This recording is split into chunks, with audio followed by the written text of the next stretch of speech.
Me llamo Clara Gutiérrez y nací en una casa de techos bajos con olor a leña y romero, en un rincón del litoral donde el mar parecía más un susurro que una amenaza. Tengo 78 años, aunque cuando me miro en el espejo por la mañana, muchas veces no logro reconocer a la mujer de cabello blanco y ojos apagados que me devuelve la mirada. Siempre fui una mujer de trabajo, de manos curtidas y rodillas cansadas, pero con un corazón que latía fuerte por aquellos que amaba. Durante más de 40 años fui enfermera en el mismo consultorio rural, donde también nacieron mis 2 hijos. Ernesto, el mayor, de voz grave, y andar apresurado. Y Noelia, la menor, que siempre tuvo un pie en otro mundo, con los ojos puestos más allá del horizonte. Mi difunto esposo, Andrés, fue pescador de orilla. Un hombre de pocas palabras pero de manos grandes y cálidas que sabían consolar sin necesidad de hablar. Murió hace 20 años, y desde entonces la casa se volvió más silenciosa, más fría, más mía. No fue una viudez trágica. Fue una viudez de esas que se instalan lentamente, como la humedad en los muros. Primero no se ve, luego lo invade todo. Sin embargo, aprendí a vivir con su ausencia como se aprende a vivir con un hueso mal soldado. Duele si llueve, pero no te impide caminar. Mis días ahora son lentos, pero llenos de pequeños rituales que solo tienen sentido para mí. Despertar temprano, abrir la ventana de la cocina para que entre el canto de los pájaros. Hervir agua en mi tetera de hierro para preparar un mate o un té. Revisar las plantas de menta y albahaca en el patio. Limpiar el polvo invisible del marco de las fotos familiares. La imagen de mis hijos pequeños cuelga sobre la repisa, en blanco y negro, con una sonrisa que ya no veo desde hace años. A veces me quedo mirándola más tiempo del que debería, preguntándome cuándo fue que se rompió el hilo invisible que nos unía. Ernesto vive a unas horas en la ciudad, trabaja en algo relacionado con la administración pública, siempre tan ocupado que sus llamadas se volvieron breves, prácticas y espaciadas. Noelia, en cambio, se mudó lejos. Se casó con un abogado y se instaló en una zona de condominios cerrados, de esos donde las paredes blancas y las cocinas abiertas esconden conversaciones cada vez más vacías. Me manda mensajes en los cumpleaños y en Navidad, aunque hace ya más de un año que no la oigo decir mi nombre en voz alta. No me considero una madre perfecta, pero puedo decir con la frente en alto que nunca les faltó nada. Cuando Andrés murió, me arremangué el alma y las manos. Trabajé turnos dobles, hice curaciones a domicilio, acompañé partos de madrugada y cuidé viejitos que me recordaban a mí misma ahora, cuando aún no lo sabía. Pagué las clases de violín de Noelia vendiendo empanadas en las ferias dominicales. Cubrí las cuotas del colegio de Ernesto con las horas extra en la posta de salud. Nunca me quejé. Nunca esperé un agradecimiento, pero sí pensé, en silencio, que ese amor volvería de alguna forma, como una semilla que florece años después, en una caricia, en una visita, en una conversación honesta. En cambio, lo que floreció fue el silencio, no de golpe, sino en pequeños gestos. Cuando Ernesto dejó de consultarme sobre nada, cuando Noelia empezó a corregirme la forma de hablar en público, cuando el día de la madre me llegaban ramos de flores sin tarjeta. Nunca quise ser una carga. Nunca pedí que me cuidaran. De hecho, sigo subiendo sola al altillo donde guardo los álbumes viejos. Sigo cambiando los tubos fluorescentes del baño con una escalera tambaleante. Sigo yendo al mercado cada jueves con mi carrito de lona. La gente me saluda por la calle con afecto. La señora del almacén aún me llama Doña Clarita y me regala un pan de más cuando le sobra. Pero mis hijos, ellos hace tiempo que se despidieron sin decir adiós. Cuando era joven, me prometí que no me convertiría en esas madres que reprochan todo lo que hicieron por sus hijos, que no contaría los pañales, ni los desvelos, ni los sacrificios. Pero a esta edad, el silencio también se convierte en una forma de reproche. Y yo ya no puedo fingir que no me duele. Aunque nadie lo vea, aunque nadie lo diga, a veces siento que me he vuelto invisible incluso para quienes salieron de mi cuerpo. Mi casa está llena de objetos que conservan voces del pasado. Una taza que usaba Andrés para tomar su sopa, el abrigo que Noelia dejó un invierno y nunca quiso recuperar, la cajita musical que Ernesto me regaló cuando cumplí 50. Todo está en su lugar, menos ellos. Me he acostumbrado a hablarle a las cosas como si fueran compañía. Y aunque parezca patético, es lo que me sostiene. El eco de mi propia voz me recuerda que sigo viva, que sigo aquí, que aunque el mundo me haya olvidado, mi historia aún merece ser contada. Hace unos días llovió fuerte, y el viento arrancó varias tejas del cobertizo. Subí yo misma para arreglarlas. Nadie vino a preguntar si estaba bien. No se lo eché en cara a nadie. Pero esa noche, mientras escribía una carta que probablemente nunca enviaré, pensé que tal vez llegó el momento de empezar a escribir para mí, no para ellos. Ya no espero visitas. Ya no me ilusionan los mensajes, pero sigo esperando una palabra. Una sola. Una que diga: «Mamá, ¿cómo estás?». No llegó. En cambio, lo que llegó fue una nota, una hoja doblada en dos, metida por debajo de mi puerta, y en ella, con tinta conocida, solo 4 palabras. «No vengas más, por favor». Era una mañana gris de mayo, de esas en que el aire parece arrastrar consigo un presagio, como si el cielo supiera algo que tú aún no sabes. Me desperté con el sonido habitual de los gorriones junto a la ventana, aunque esta vez su canto me pareció apagado, más lejano, como si hasta ellos quisieran mantener la distancia. Encendí la estufa, preparé mi té con unas gotas de limón y me envolví en el chal que tejí el invierno pasado. La casa estaba fría, a pesar del fuego, como si algo dentro de sus muros hubiera comenzado a vaciarse. Mientras sorbía el primer trago, me dirigí hacia la puerta para recoger el diario. Ese viejo ritual que todavía me conectaba con el mundo exterior, aunque solo leyera las necrológicas y los titulares. Fue entonces cuando la vi. Una hoja blanca, doblada a la mitad, sin sobre, sin remitente, colocada cuidadosamente entre los barrotes de la reja, como si hubieran querido asegurarse de que la encontrara antes de salir. Al principio pensé que era alguna publicidad o una nota equivocada. Pero cuando la desplegué y mis ojos recorrieron esa única frase escrita con tinta azul y letra redonda, algo dentro de mí se soltó con un crujido silencioso. «No vengas más, por favor». No había firma. No había contexto, solo esas 4 palabras, pero no necesitaba más. No hacía falta firma cuando una madre conoce la letra de su hija, esa caligrafía prolija, casi de escuela, que yo misma le ayudé a formar cuando practicábamos juntas las vocales sobre hojas cuadriculadas, cuando le compraba lápices con goma y cuadernos nuevos a principio de cada curso. Esa letra ahora me estaba pidiendo distancia. Pero no una distancia común, no un simple «estamos ocupados» o un «mejor más adelante».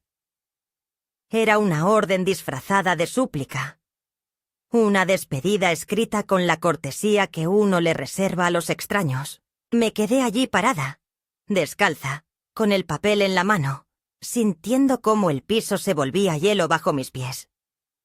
La taza de té temblaba levemente, así que la dejé sobre la baranda antes de que se derramara. Volví adentro sin cerrar la puerta, como si aún esperara que alguien viniera a deshacer lo que acababa de ocurrir. Pero nadie vino.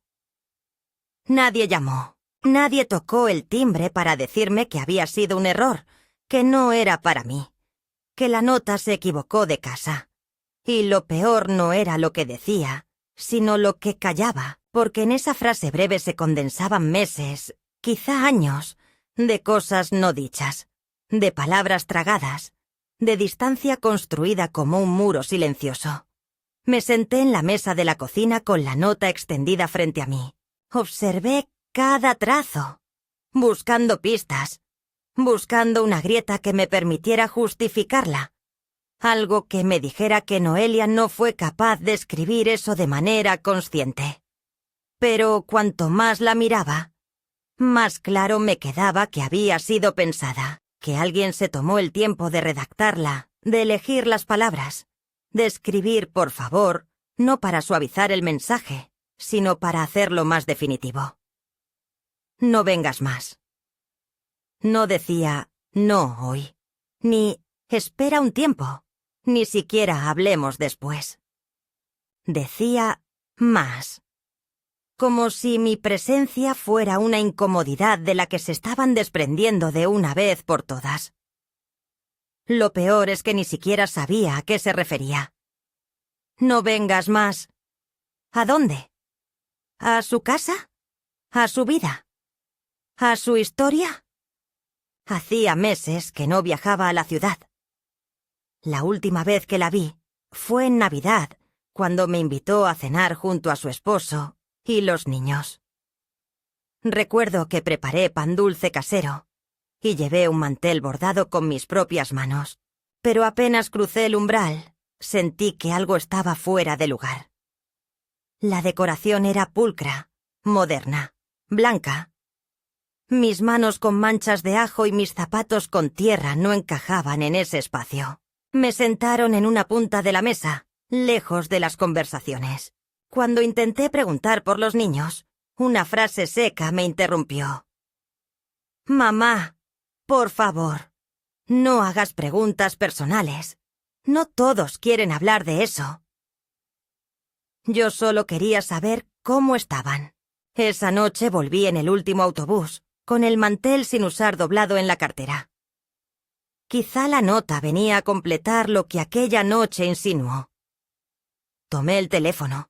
Marqué el número de Noelia sin pensarlo, como si el simple acto de llamarla pudiera borrar la tinta del papel. Sonó varias veces, y cuando finalmente respondió, su voz sonó lejana, ocupada, como si estuviera a medio camino entre una reunión y una excusa. «Hola, mamá», dijo, sin afecto ni sorpresa. «¿Todo bien?» No supe cómo empezar. Tragué saliva. Recibí una nota. Ella guardó silencio. «¿Una nota?», preguntó, como si no supiera de qué hablaba. Le expliqué dónde estaba, qué decía.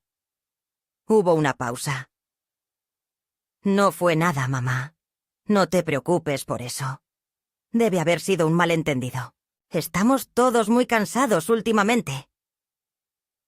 Su tono cambió, se volvió más bajo, casi molesto. «Mejor dejamos que pase un poco el tiempo, ¿sí? No quiero que estés viniendo sin avisar. Los chicos están en una etapa complicada y estamos reorganizando muchas cosas». Colgué sin decir más. Sabía que me estaba mintiendo. No era la primera vez. Pero era la primera vez que lo decía tan claramente. Me quedé sentada un rato largo, con el auricular aún en la mano, como si una parte de mí esperara que volviera a sonar, que se arrepintiera, que dijera que no quiso decir eso. Pero no llamó. No escribió, y pasaron los días como sombras, arrastrando sus pies por el pasillo, mientras la nota seguía allí, sobre la mesa, como un objeto maldito que no podía ni guardar, ni destruir. Entonces recordé una conversación antigua con Ernesto, de hace unos meses, en la que me hablaba de un nuevo proyecto, de cómo estaban pensando en redefinir roles familiares, como lo llamó él. En ese momento no le presté demasiada atención. Pensé que eran cosas de moda, de esas ideas modernas que los hijos traen de las ciudades, como dietas sin pan o libros de autoayuda. Pero ahora, de pronto, todo encajaba. Las llamadas cada vez más distantes, las excusas para no visitarme, los cambios de tema cuando hablaba de recuerdos. Como si poco a poco me estuvieran reescribiendo. Como si mi existencia, con sus aromas de sopa caliente y costuras viejas, ya no tuviera cabida en sus narrativas impecables de éxito y control. Salí al patio con la nota en la mano. Me senté junto al rosal que planté con Andrés el primer año de casados. Las flores estaban marchitas. No las había regado esa semana. Sentí que tampoco quería hacerlo. Que regar algo en ese momento era casi una forma de esperanza. Y yo ya no tenía de eso. Miré el papel una vez más y supe que lo importante no era lo que decía. Lo importante era lo que representaba. Esa nota no venía sola. Era la punta de un hilo que, si comenzaba a jalarlo, podría desatar verdades que no estaba segura de querer conocer. Pero también comprendí que no podía ignorarla, porque las madres podemos callar mucho, pero no cuando se nos borra como si nunca hubiéramos existido. Y entonces, por primera vez en años, sentí algo distinto dentro de mí. No era tristeza, ni resignación. Era otra cosa. Era una semilla de furia, vieja y dormida, que empezaba a desperezarse. Durante los días siguientes, la nota permaneció en la mesa del comedor como si hubiese echado raíces sobre el mantel de lino. No tuve el valor de guardarla en una gaveta ni el impulso de romperla. En las mañanas, mientras preparaba el café, la miraba de reojo. En las noches, cuando apagaba la luz, me aseguraba de no dejarla demasiado cerca del fuego, como si en esa hoja de papel viviera una criatura dormida que pudiera despertarse con el calor. El aire en la casa se volvió espeso, como si la humedad misma se alimentara del silencio. Ni Ernesto ni Noelia volvieron a llamarme. Pasaban los días, y ni una señal de vida. Ni una excusa. Ni un mensaje. Era como si hubieran sellado un pacto de desaparición progresiva, de borrado lento y calculado, como quien limpia una mancha con cuidado para no dejar rastros. Yo seguía cumpliendo mis rutinas con obstinación, como si al aferrarme a la normalidad pudiera impedir que el mundo se desmoronara del todo. Pero ya nada era normal, ni el sabor del pan que horneaba, ni el canto de los pájaros al amanecer, ni siquiera el reflejo de mi rostro en el espejo del pasillo, que ahora me parecía más ajeno que nunca. Una tarde, mientras regaba las plantas con manos temblorosas, vi pasar a Rosa, mi vecina de toda la vida. Hacía semanas que no la veía, quizá por las lluvias o por su ciática. Me saludó con la mano y se acercó lentamente, con ese andar suyo de pasos breves y torpes, pero decididos. Me preguntó cómo estaba, y por primera vez en muchos años, le respondí con la verdad. Le conté lo de la nota, la conversación con Noelia, las ausencias. Rosa frunció el ceño con esa mezcla de compasión y rabia que solo tienen las mujeres mayores cuando detectan una injusticia que les resulta familiar. No me dijo que exageraba ni que debía tener paciencia. Me miró a los ojos, puso una mano sobre mi brazo y dijo: «Esto lo hemos vivido todas, Clara, de una manera u otra. A mí me pasó cuando vendieron el rancho de mi padre sin decirme. Creen que una estorba, que ya dimos todo lo que podíamos dar». Esa conversación fue como un espejo inesperado. Me di cuenta de que no estaba sola en este destierro invisible, que lo que yo pensaba era un caso aislado era, en realidad, parte de algo más grande y más cruel. El silencioso despojo de las mujeres viejas de sus propias vidas. Recordé tantas veces en que escuché historias parecidas, de señoras que ya no podían vivir solas, de abuelas que no sabían cuidar a los niños, de madres que estaban mejor en un hogar donde las cuidaran. Siempre me parecieron anécdotas lejanas, exageraciones de pasillo. Pero ahora entendía que detrás de cada una de esas frases Había una trama de abandono, de apropiación, de mentiras decoradas con buenos modales. Esa misma noche me puse a revisar mis papeles. Abrí la caja de lata donde guardo mis documentos importantes, envueltos en bolsas plásticas para protegerlos de la humedad. La escritura de la casa, el testamento que redacté cuando Andrés murió, los seguros, las cartas notariales que nadie recuerda, pero que a mí me ayudaron a dormir tranquila durante años. Mientras los leía, me di cuenta de que hacía tiempo que no actualizaba nada. Había confiado en que mis hijos respetarían mis decisiones, que nunca intentarían actuar por encima de mí. ¡Qué ingenua fui! A la mañana siguiente llamé al banco para verificar el estado de mis cuentas. Y ahí llegó el primer golpe real.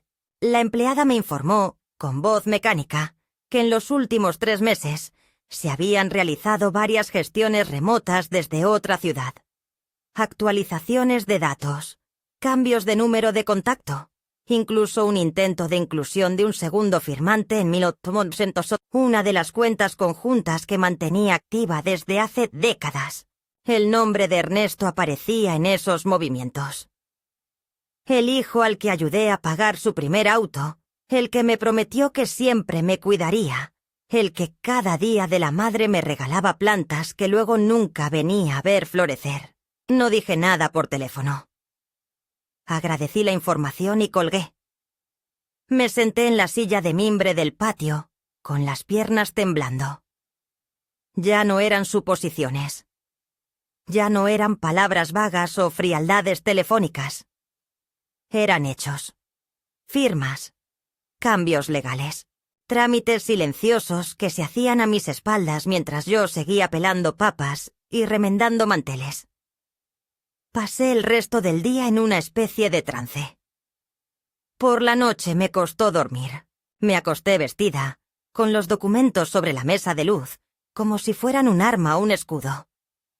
Me desperté varias veces, con el corazón desbocado, creyendo escuchar pasos en el jardín. Fue entonces cuando tomé la decisión que no creí capaz de tomar nunca. Ir hasta la ciudad y enfrentar a mis hijos, cara a cara. Tomé el bus de las 6 de la mañana. Llevaba una cartera de cuero gastado y un bolso con ropa suficiente para un par de días. Nadie sabía que iba. No avisaría. Quería ver sus rostros cuando me vieran llegar sin previo aviso, cuando comprendieran que la madre que creían vieja, callada y manejable todavía tenía voz. Todavía podía caminar sola por las calles. Todavía sabía defenderse. Al llegar a la ciudad, caminé unas cuadras hasta la casa de Ernesto. No recordaba que fuera tan grande. Fachada blanca, rejas altas, cámaras de seguridad. Toqué el timbre. Me atendió su esposa, Daniela, que me miró como si hubiera visto un fantasma. Me hizo pasar con incomodidad. Ernesto bajó al rato, en pijama y con cara de susto. Lo saludé con un beso que él esquivó levemente. Me ofrecieron café. Me senté. Saqué los papeles. Y hablé. No grité. No lloré. No hice escenas. Solo le mostré las pruebas, las fechas, los cambios. Le pedí explicaciones. Al principio negó todo. Luego se excusó. Luego me dijo que lo había hecho por si acaso. No queremos que te pase algo sola en esa casa, mamá. Ya estás mayor. Esa frase me atravesó como una puñalada. ¿Mayor? ¿Y él acaso no se acordaba de quién le curaba las rodillas cuando caía de la bicicleta? ¿Quién cosía los botones de sus camisas hasta los 30 años? ¿Quién vendió la alianza de oro de su padre para que él pudiera terminar la carrera? Y ahora me hablaba como si fuera una planta vieja que debe trasladarse a un rincón con sombra. Le dije que ya no confiaba en él, que no firmaría nada, que pensaba revisar todo mi testamento, que no me dejaría robar mi dignidad con excusas de amor. Daniela intentó intervenir. Me levanté. Me despedí. Caminé hasta la casa de Noelia. La vi desde la esquina. Su esposo regando el jardín. Los niños jugando con una pelota de colores. No llegué a tocar el timbre. No pude. Me detuve, observé por unos segundos y luego giré sobre mis pasos. Ella ya había tomado su decisión. Me dejó una nota. Me dejó fuera. Ya no necesitaba más pruebas. Volví a casa al atardecer, con la espalda dolorida y el alma en carne viva. Pero también con una certeza que no había tenido en años. Esta vez no me quedaré callada. Esta vez no esperaré a que me borren. Esta vez haré lo que sea necesario para seguir siendo yo. La noche después de mi regreso desde la ciudad, no dormí ni un segundo. Cada vez que cerraba los ojos, las imágenes de sus rostros me volvían como relámpagos mudos. Ernesto con su mirada esquiva, sus dedos tamborileando nerviosamente sobre la mesa, evitando sostener la mía cuando le hablaba. Daniela sirviendo café sin azúcar, como si quisiera que la amargura fuera parte del mensaje. Noelia tras la ventana, sin verme, como si fuera una sombra más entre las hojas del árbol frente a su casa. Pasé la madrugada sentada en el sofá del living, envuelta en mi chal, mirando la luz intermitente del poste que hay justo enfrente de mi jardín. El zumbido del refrigerador era el único sonido en una casa que se había vuelto demasiado grande para una sola mujer. Pensé en Andrés, en lo que diría si me viera ahora. Él nunca fue hombre de discursos, pero tenía una forma de apretar mi mano que me hacía sentir que todo estaría bien.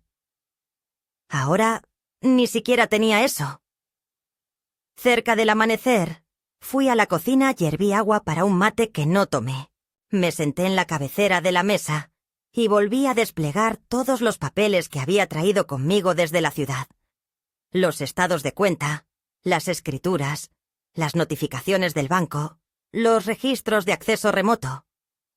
Al principio todo me pareció un caos de cifras y firmas, pero de a poco, como si mi mente se ajustara al dolor como se ajusta al frío, empecé a ver los patrones.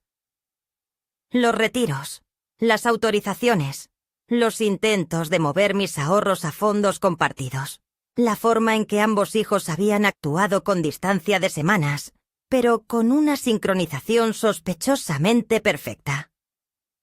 No era descuido. No era olvido. Era estrategia. Habían estado planeando esto, quizás desde hace más tiempo del que yo quería imaginar.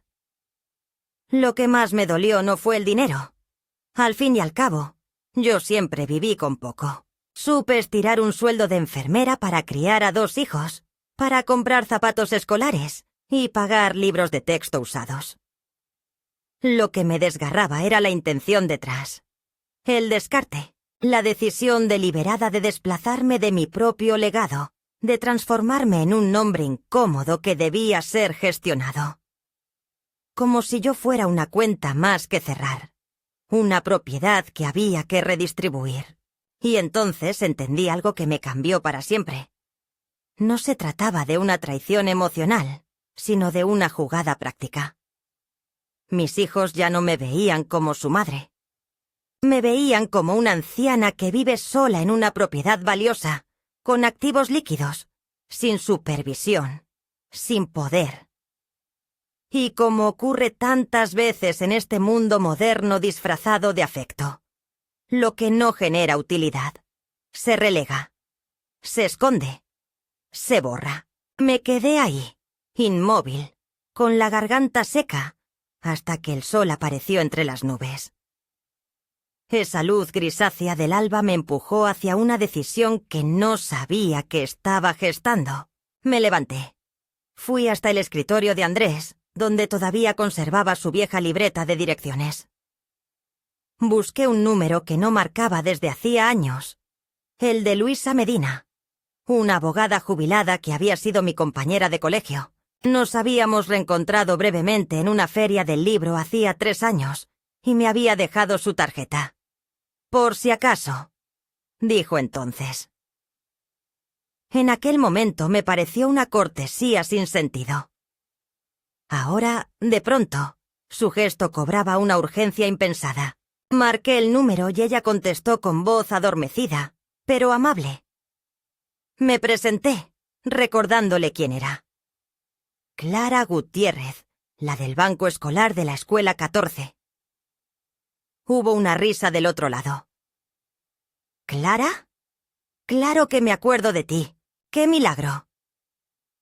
No le di vueltas.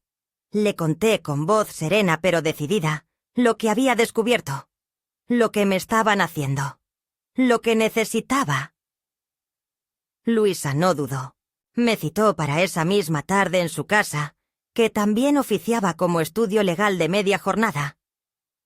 Antes de colgar, me dijo una frase que me arrancó un nudo de lágrimas contenidas. Vamos a poner las cosas en orden, Clara. Nadie tiene derecho a reescribir tu historia sin tu permiso. Esa frase me acompañó mientras preparaba los documentos y me alistaba. Me cambié con cuidado. No quería parecer una víctima. Quería parecer lo que siempre fui. Una mujer que sabe lo que hace. Tomé un taxi y llegué con el corazón latiendo fuerte.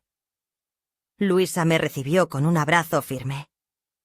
Tenía el cabello recogido y los ojos igual de despiertos que cuando teníamos 15 años y ella ganaba todos los debates escolares. Me ofreció té, pero le pedí café. Hoy necesito fuerza, no calma, dije. Revisamos juntos cada papel. Me hizo preguntas puntuales. Tomó notas. Me explicó mis opciones. ¿Cuáles eran mis derechos? ¿Qué podía denunciar? ¿Qué cláusulas tenía que bloquear? Decidimos blindar mis cuentas. Reactivar mi firma exclusiva. Anular cualquier intento de cofirmas. Y, sobre todo, rehacer mi testamento. En él, excluí a ambos hijos. Sí, a los dos. En su lugar, incluí un fondo de ayuda para mujeres mayores que viven solas, a través de una fundación local. También doné parte de mi propiedad al municipio, con la condición de que allí se construyera una biblioteca comunitaria con mi nombre y el de Andrés. Luisa levantó la vista cuando terminé de firmar. ¿Estás segura? Me preguntó con respeto, pero con una pizca de duda humana. Es muy duro lo que estás haciendo. Le respondí sin vacilar. No es por venganza, es por verdad. No quiero que mi historia termine en un rincón polvoriento de una casa que me robaron en vida. Ella asintió. Entonces vamos a hacerlo bien, con documentos, con fechas, con legalidad. Volví a casa esa noche agotada pero extrañamente aliviada. No era felicidad. Era algo más profundo. Una forma de paz que no sentía desde hacía años. Saber que aún tenía poder. Que mi voz seguía contando. Que no todo estaba perdido. Al llegar, encendí todas las luces. Hice una sopa caliente. Me senté junto al fuego y escribí una carta, no para mis hijos, sino para mí misma. En ella me prometí que, pase lo que pase, no volvería a dudar de mi valor, ni de mi derecho a ser respetada. A la mañana siguiente, mientras colgaba la ropa en el patio, me llegó un mensaje inesperado. Era de Sofía, la hija de Noelia, mi nieta. Tenía 17 años y siempre fue la más dulce de todos. El mensaje decía: Abuela, ¿estás bien? Mamá está rara. La escuché llorar anoche. ¿Puedo ir a verte? Lloré al leer esas palabras, porque ahí estaba la grieta, la semilla que no pudieron arrancar. Le respondí que sí, que la esperaba con budín de manzana y chocolate caliente. Y supe que, aunque todo se hubiera desmoronado, todavía había algo que podía florecer. La visita de Sofía trajo un respiro inesperado, como una ráfaga tibia en medio de un invierno largo. La vi aparecer al final del sendero con una mochila al hombro y los pasos rápidos, como si temiera que el impulso se le escapara si caminaba más lento. La abracé en el umbral, sin decir palabra, sintiendo cómo su cuerpo temblaba levemente contra el mío. Era una niña aún, a pesar de su edad, con esa mezcla de coraje y confusión que tienen los adolescentes, que ven cosas que nadie quiere explicarles. Entramos. Le serví chocolate caliente, y mientras lo sorbía con ambas manos alrededor de la taza, empezó a diablar. No con frases claras ni preguntas directas, sino con trozos de escenas, con gestos nerviosos y silencios densos. Me contó que había escuchado a su madre discutir por teléfono, que mencionaba mi nombre, que lloraba de escondidas en la cocina por las noches, que Ernesto había ido a su casa con unos papeles y que hablaban bajito en el estudio, que ella no entendía todo, pero que sabía que algo malo estaban haciendo. Me miró a los ojos y preguntó lo que ninguna otra persona se había atrevido a preguntar. ¿Te me hicieron algo, abuela? ¿Estás en problemas? Le tomé la mano y le conté lo esencial. Que estaban tratando de quitarme mi casa, mis cuentas, mi independencia. Que ya me había dado cuenta. Que estaba haciendo lo necesario para defenderme. Sus ojos se llenaron de lágrimas. Me pidió perdón, aunque no tenía por qué. Y luego dijo, con la voz apenas audible: ¿puedo quedarme aquí por unos días? Asentí sin dudar.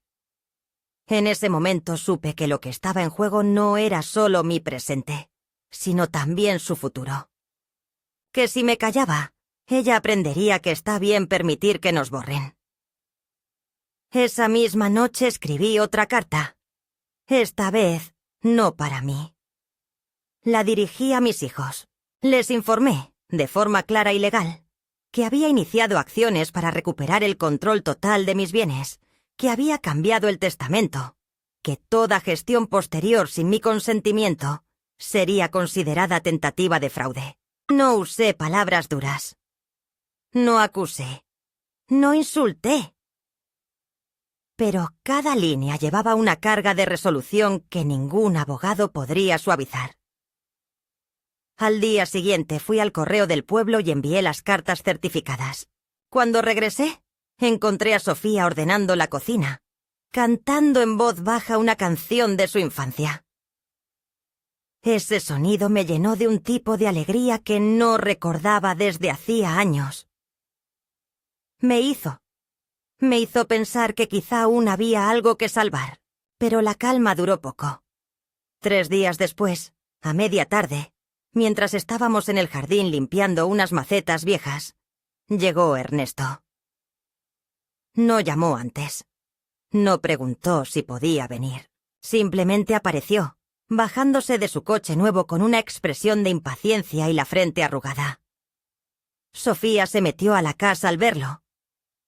Yo me quedé parada, con las manos sucias de tierra y el corazón golpeando fuerte. Caminó hacia mí sin saludar y me espetó. ¿Qué estás haciendo, mamá?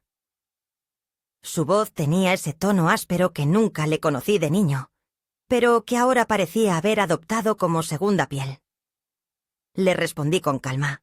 Le dije que estaba protegiendo lo que era mío, que ya no confiaba en ellos, que no podía permitir que me traten como a una sombra. Él bufó. Me llamó injusta.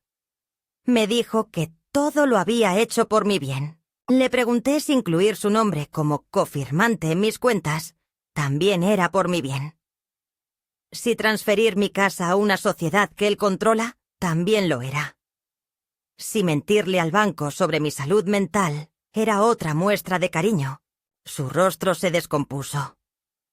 Murmuró algo sobre malentendidos, sobre que alguien le había aconsejado mal, que Daniela solo quería asegurarse de que yo estuviera cuidada.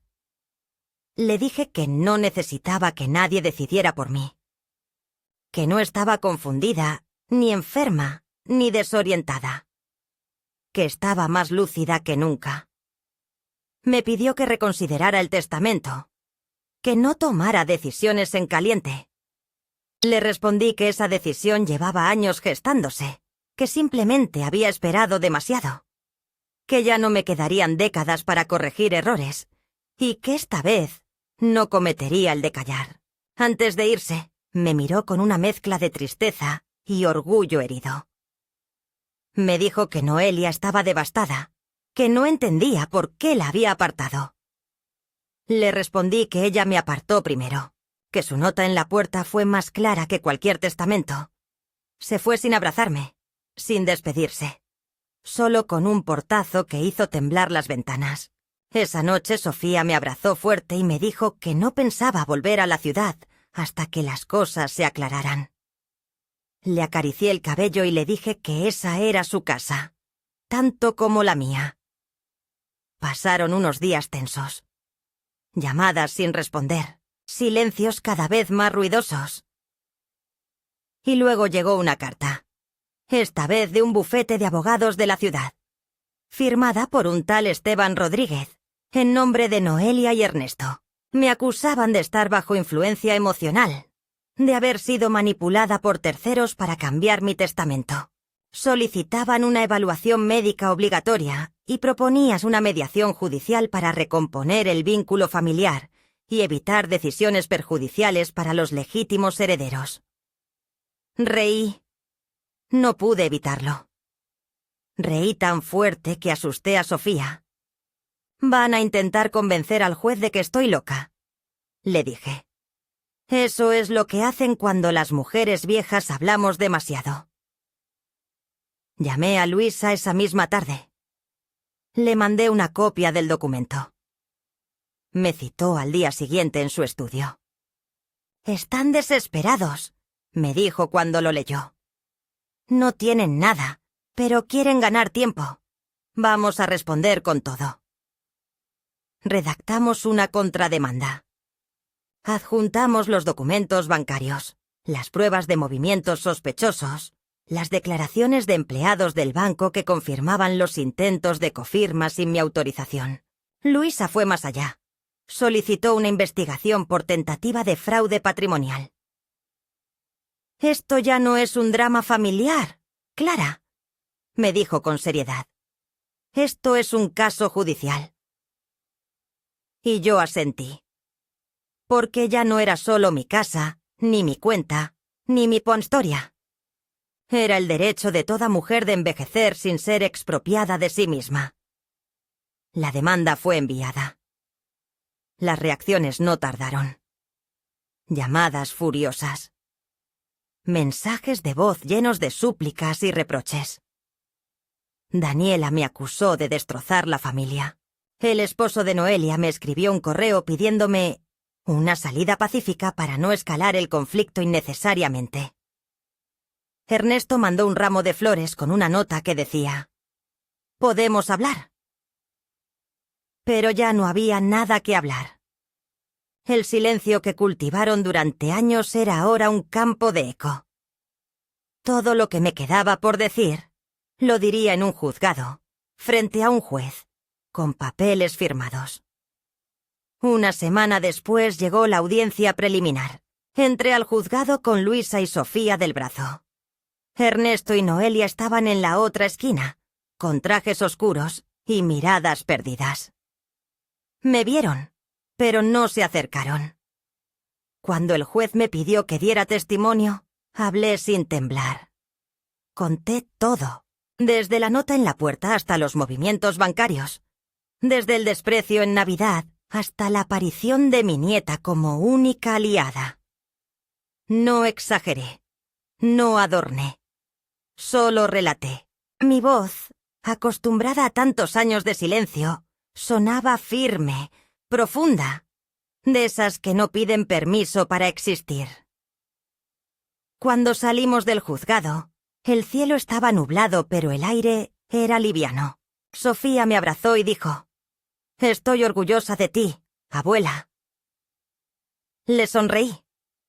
Era la primera vez en muchos años que sentía que valía la pena seguir luchando.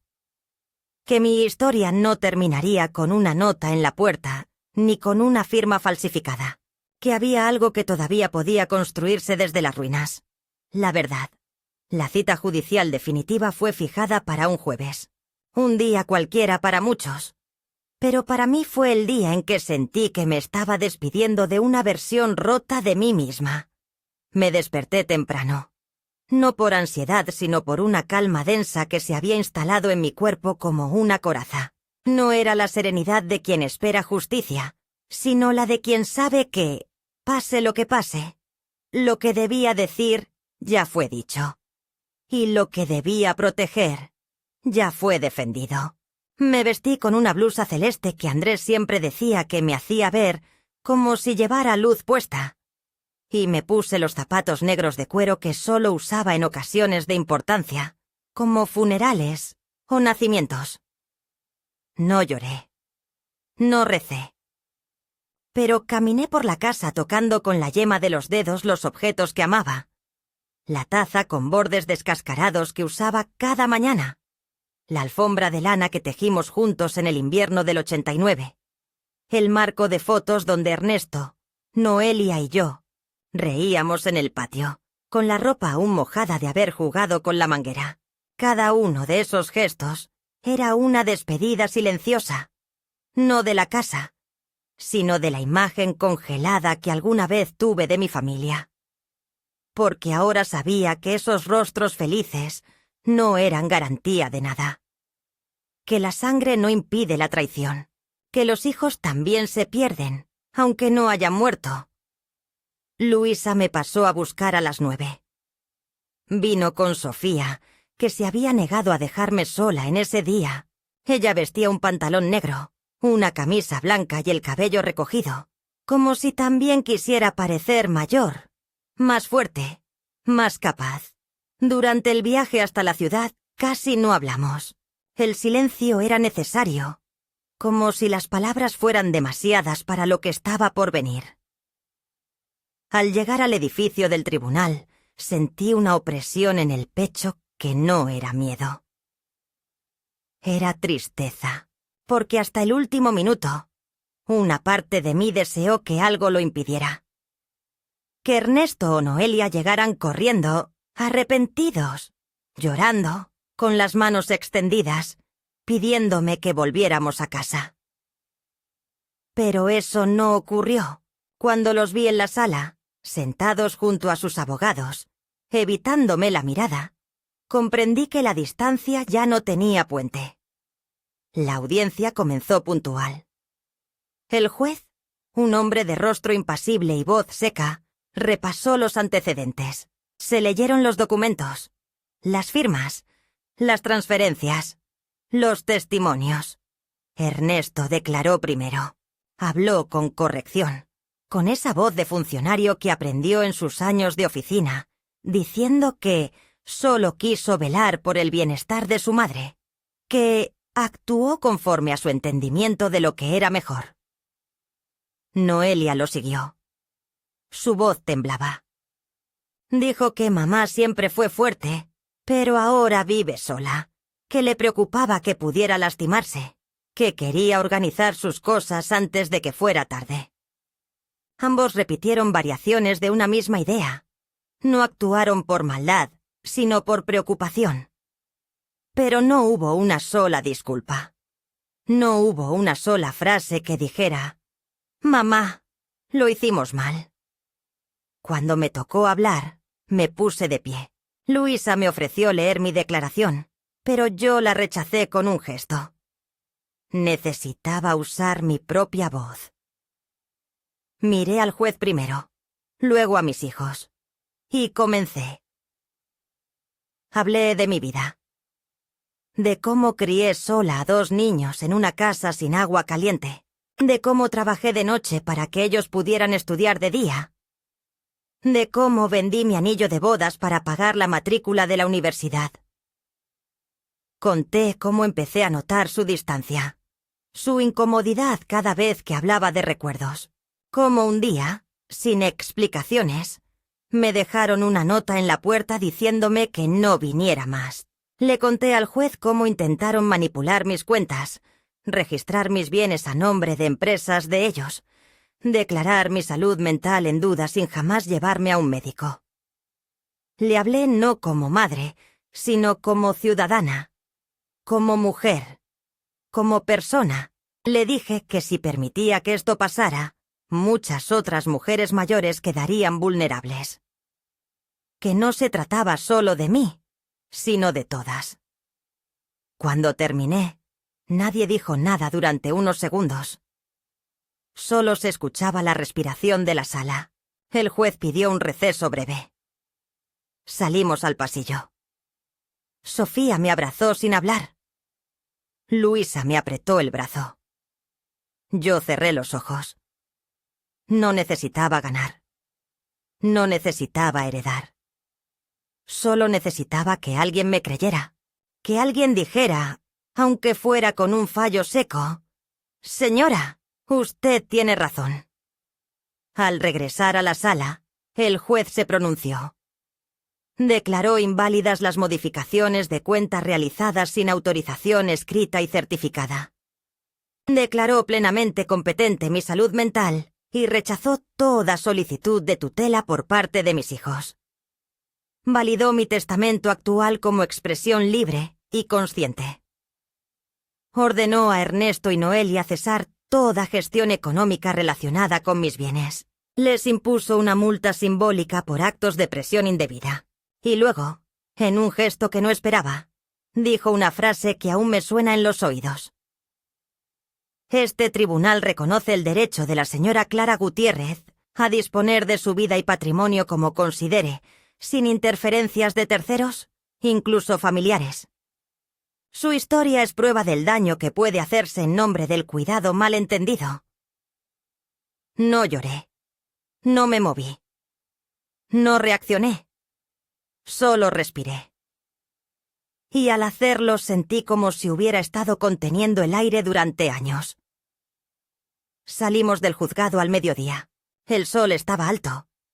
Sofía me tomó de la mano. Me dijo que quería ir a vivir conmigo, al menos por un tiempo, que no soportaba la casa de su madre, que necesitaba estar donde las palabras todavía significaran algo. Le dije que sí, que ese era también su hogar. A la semana firmé los papeles finales. Mi casa ya no pertenecía solo a mí. Había cedido parte de ella al municipio para la creación de una biblioteca. En el jardín plantarían árboles con nombres de mujeres mayores que habían dejado huella. Mi nombre estaría en una placa, no como homenaje, sino como advertencia. Aquí vivió una mujer que no dejó que la borraran. Mis hijos no volvieron a llamarme. Recibí una carta de Ernesto, breve, fría, con frases como «Lamentamos lo sucedido» y «Esperamos puedas reconsiderar en el futuro». La rompí sin leerla entera. Noelia no escribió, pero Sofía sí. Me dejó una nota en la mesita de noche, con letra firme y joven. Gracias por enseñarme que nunca se es demasiado vieja para defenderse. Te admiro, abuela. Esa noche dormí profundamente. No soñé con casas vacías, ni con notas anónimas. Soñé con mi voz, caminando sola por un sendero de tierra, clara y fuerte, como una campana que nadie puede silenciar. Han pasado 3 meses desde aquella audiencia, y la vida, poco a poco, ha comenzado a ocupar nuevamente sus espacios, como lo hace la hierba entre las grietas del cemento después de la lluvia. No ha habido reconciliaciones, ni llamados súbitos cargados de arrepentimiento, ni escenas dramáticas bajo la lluvia. Ernesto no volvió a tocar la puerta, y de Noelia solo supe por terceros que se había tomado un descanso del trabajo y que estaba asistiendo a terapia. No me alegra su dolor, pero tampoco me avergüenza decir que no me duele su ausencia. En cierto modo, ya los había perdido antes de que se marcharan. Lo que ocurrió en el juzgado fue apenas la confirmación formal de una pérdida lenta, dilatada en el tiempo, donde los abrazos se fueron haciendo más fríos, las visitas más breves, las palabras más medidas. El juicio solo puso nombre y firma a un duelo que yo ya venía haciendo en silencio desde hace años. Sofía sigue viviendo conmigo. Se ha convertido en una compañera inesperada. Se levanta temprano, riega las plantas. A veces me ayuda con los trámites por internet que antes me daban pereza o temor. Pero sobre todo, hablamos. Hablamos de todo. Del pasado, del presente, de lo que significa ser mujer en un mundo que todavía sospecha de las que no se callan. Me escucha con una atención que ninguna otra persona me había prestado en años. A veces me pregunta por su madre, por cómo era de niña, y yo le cuento lo bueno, y también lo difícil. No tengo rencor, solo cansancio. Y una lucidez nueva que no me permite disfrazar las cosas con ternura cuando no la hubo. Le digo la verdad sin dureza.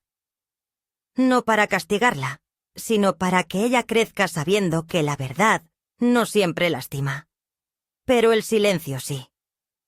La biblioteca que doné aún está en construcción. Cada semana vienen voluntarios a levantar paredes, a pintar, a limpiar escombros. Yo me siento en una silla de plástico al borde del terreno, con mi mate en la mano, mirando cómo se levantan los muros, cómo el espacio va tomando forma. A veces vienen mujeres del barrio, otras señoras mayores como yo, que se sientan conmigo y me cuentan sus historias. Hay algo en esta nueva etapa que me ha devuelto el sentido de comunidad que había perdido. Como si, al ser despojada de una familia, hubiera ganado otra. Menos convencional pero más verdadera. Gente que no lleva mi sangre pero comparte mis heridas. Y entre todas nos decimos que lo que nos ocurrió no es justo, pero tampoco es definitivo, que aún se puede empezar de nuevo. La casa también ha cambiado. Ya no se siente tan grande, ni tan sola. Hay risas, música, plantas que antes no florecían y ahora sí. Sofía trajo libros. Llenó una estantería con novelas, diarios, cuadernos de dibujo. Pintó su cuarto con tonos cálidos y me enseñó a usar videollamadas. Me conectó con otras mujeres mayores en grupos virtuales donde compartimos recetas, consejos legales, poemas, recuerdos. A veces pienso que la vejez no es una etapa oscura, como siempre nos dijeron, sino un umbral. Uno que te obliga a mirar tu vida con una crudeza nueva, pero también con una ternura que antes no sabías darte. No he vuelto a escribir cartas que no pienso enviar. Ya no lo necesito. Ahora escribo en un cuaderno grande, de hojas gruesas, donde registro mis días. No para que alguien lo lea, sino para no olvidarme de quién soy. Le puse por título algo que me vino una noche, mientras escuchaba llover. Lo que queda cuando todo se va. Porque eso es lo que siento. Que tras perderlo todo, encontré lo que en verdad importa. No una casa, ni un juicio ganado, ni siquiera la compañía. Lo que encontré fue el derecho a estar en el mundo sin pedir permiso. A decir no, sin justificarme. A decir basta, sin que eso signifique que dejé de amar, porque aún amo. Amo con otra forma, menos dócil. Amo con distancia, con memoria, con voz. A veces me cruzo con gente del pueblo que me pregunta cómo estoy. Les sonrío y digo que bien, pero en mi interior agrego, estoy libre. Libre del miedo a ser descartada. Libre del mandato de ser madre antes que persona. Libre de la idea de que envejecer es sinónimo de desaparecer. No es fácil. No lo es. Hay días en los que me pesa el cuerpo, en los que la nostalgia me muerde los tobillos, en los que echo de menos la ilusión de una familia que ya no existe. Pero incluso en esos días, sigo eligiendo estar de pie. Y eso basta. Una tarde, mientras barría el patio, encontré la nota. Aquella que decía: «No vengas más».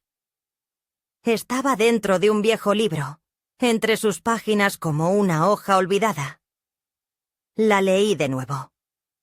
Ya no me dolió, no porque haya sanado del todo, sino porque ahora sabía que esa frase no fue el final de mi historia. Fue el inicio. El umbral.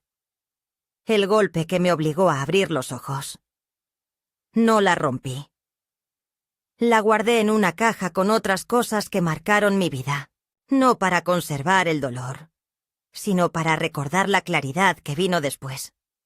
Ahora, cada vez que miro a Sofía reír, o cuando alguien toca a mi puerta para traerme noticias de la biblioteca, siento algo que creí perdido. Sentido.